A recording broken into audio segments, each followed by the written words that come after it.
एक देश एक चुनाव पर कैबिनेट मंत्री कंवरपाल गुर्जर ने अपनी प्रतिक्रिया देते हुए कहा कि ये बहुत ही अच्छा प्रयास है और देश में अगर ये सुधार होगा तो बहुत अच्छा रहेगा। देश की आजादी के बाद बहुत लंबे समय तक ऐसा रहा है कि पूरे देश का चुनाव एक समय में होता रहा है, लेकिन बीच में कई परिस्थितियां ऐसी हुई कि एक पार्टी को बहुमत भी नहीं मिला। राज्यों में भी इसी प्रकार से कई जगह दल बदल की वजह से सरकारें चली गई, कहीं पर बीच में चुनाव रह गए, कहीं पर राज्यपाल शासन रहा और कहीं एक रूपता होनी चाहिए थी वो नहीं रही। लेकिन अभी माननीय प्रधानमंत्री ने कहा कि एक देश एक चुनाव, इसके लिए उन्होंने कमेटी का गठन किया है जो संभावनाओं पर विचार करेगी। इससे पूर्व भी लोगों ने इस पर लेख लिखे। मेरी व्यक्तित्व राय है कि इससे देश को लाभ होगा। चुनाव एक बार हो गया, सरकार क्या करती है वे दिखाई देना चाहिए। बार बार चुनाव होगा देश की प्रगति के लिए अच्छा नहीं है। कभी किसी राज्य में चुनाव, कभी किसी राज्य में चुनाव, फिर आचार संहिता लगना और उससे काम रुकना, ये अच्छा काम नहीं है। एक बार जब चुनाव होगा तो जनता 5 साल तक सरकार की कारगुजारी को देखेगी।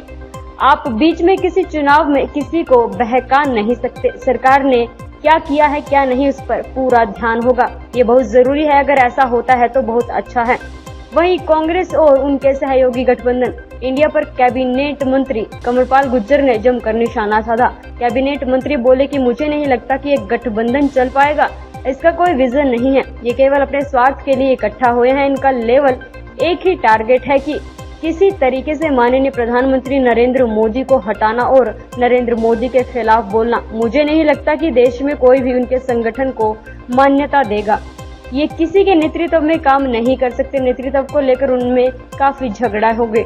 उन्होंने कहा कि ये 2024 में भी कुछ नहीं कर पाएंगे क्योंकि देश की जनता बहुत जागरूक है। इसका विजन है माननीय प्रधानमंत्री नरेंद्र मोदी को सत्ता से हटाना, लेकिन जनता का विजन है मोदी को सत्ता पर बनाए रखना। जनता चाहती है कि विकास होना चाहिए और देश को शक्तिशाली बनाना चाहिए। माननीय प्रधानमंत्री के नेतृत्व में 2027 में भारत अर्थव्यवस्था में दुनिया की तीसरी सबसे बड़ी ताकत बनेगा। एनडीए के सहयोगी दलों और इंडिया गठबंधन को किस तरह से देखते हैं, इस सवाल पर कैबिनेट मंत्री बोले कि कांग्रेस पार्टी में एकजुटता नहीं है। एक कांग्रेस के ही कई कांग्रेसी हैं। हरियाणा में एक नेता की अलग कांग्रेस है और 3 नेताओं की अलग कांग्रेस है, अन्य नेताओं की अलग कांग्रेस है। कांग्रेस का खुद पर ही नियंत्रण नहीं है तो सबको साथ लेकर कैसे चल सकते हैं। देखिए, बहुत ही अच्छा प्रयास है और मैं समझता हूँ कि देश में अगर ये सुधार होता तो मैं समझता हूँ बहुत अच्छा रहेगा। देश की आज़ादी के बाद तो बहुत लंबे टाइम तक इस प्रकार से रहा है कि एक ही टाइम में लोकसभा का भी, विधानसभा का भी चुनाव और पूरे देश का चुनाव एक ही टाइम में होता है। लेकिन बीच में कुछ प्रकार की परिस्थितियाँ पैदा हुई कि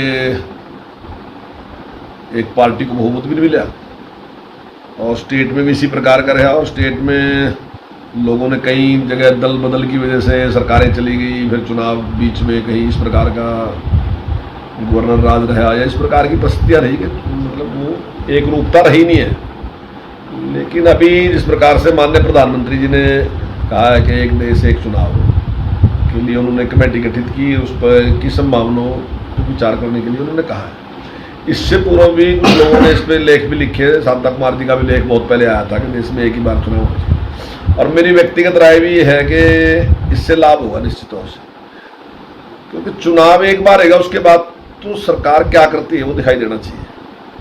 क्योंकि बार बार चुनाव के उसमें रहना वो मैं समझता हूँ कि देश की प्रगति के लिए अच्छा नहीं है। बार बार चुनाव होना, कभी किसी स्टेट में चुनाव हो रहा, कभी किस चीज़ का चुनाव, कभी किस चीज़ चुनाव, उससे आचार संहिता लगना, फिर काम बंद होना, काम रुकना, तो ये अच्छा नहीं है। मैं समझता हूँ एक बार चुनाव होगा तो निश्चित तौर से उससे लाभ होगा और फिर जनता 5 साल तक सरकार की कारगुजारी को देखेगी। तो आप उसको बीच में कहीं चुनाव में या किसी में बहका नहीं सकते, बल्कि पूरे 5 साल तक सरकार का ध्यान होगा, स्टेट गवर्नमेंट में भी और सेंट्रल की सरकार में, उसने क्या किया क्या नहीं किया, वो ठीक से निर्णय ले। मैं समझता हूँ जरूरी है बहुत। अगर अच्छा, मुझे लगता नहीं कि संगठन चल जाएगा। अभी केवल ये अपने स्वार्थों के लिए इकट्ठे रहे सब के सब लोग और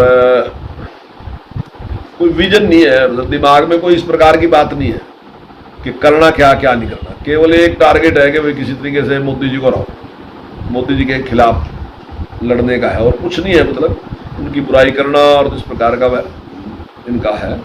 मुझे लगता है कि देश में कोई मान्यता देगा इनकी इस गठबंधन को। और वैसे भी जो इनका फ्री स्टाइल चलने की आदत है, मैं नहीं समझता कि वो फ्री स्टाइल का व्यवहार में कुछ चेंज आएगा। जैसा व्यवहार किसी का आएगा तो उसमें बहुत बड़ा बदलाव आता नहीं है।